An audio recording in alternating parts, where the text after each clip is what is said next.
guys, today we are going to be making my family's famous cranberry sauce. For this pretty easy recipe, you're just going to need some cranberries. Gotta taste them first. Perfect crunch. Then you're going to need a squeaky baby and 1 cup of sugar, half a cup of liquid. I am using the Ocean Spray Pure Cranberry Juice. Put down the sugar, Amber. Pure cranberry juice because there's no extra sugar added to this juice, so it's very delicious. Then spices of your choice. Today I'm going to be using cinnamon and clove because I'm feeling extra festive. Then you're going to take your baking dish, I don't know how big that is, and then some aluminum foil. So to start, again, I'm using half the normal recipe, so I'm just going to take 2 cups of cranberries, dump them on in there.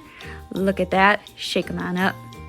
And then sort through your cranberries before you dump them in because you might have a bad one in there. But if you have white cranberries like this, keep them in there. They look pretty when they're done. And then, look at that. I did that on purpose. Cranberries float. Did you know that? Now you do.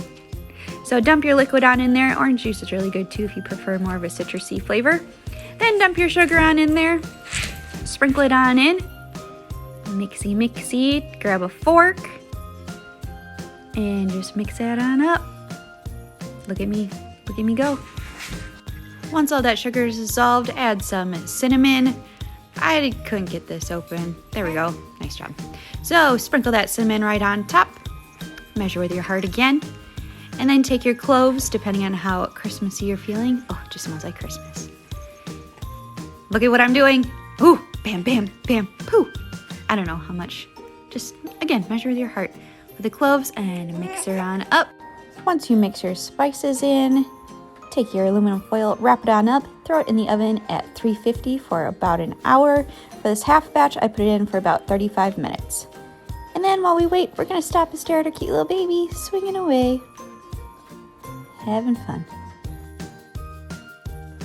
So after about 40 minutes in the oven, I took it on out. Look at how pretty that is. None of the berries break. Cranberries bake really well whole, and it's just a very pretty option for cranberry sauce. I personally don't like to eat it hot, so I throw it in the refrigerator for a little while. Putting it in the fridge helps it thicken up a little bit. So here we go, taking it out, and let's take a look. Ooh, nice and thick. Delicious. You can see that white fruit in there. It's really standing out. So don't throw your white cranberries away. Throw them in your cranberry sauce. They taste just as good, and they look very beautiful. So scooping that on out, what do we think? Look at those whole berries. They stay nice and whole when you bake them. They don't break down. And trying it out, what do we think? Delicious. I really liked using that cranberry juice. It really enhances the flavor. So if you try this out, let me know what you think. And until next time, we'll see you later.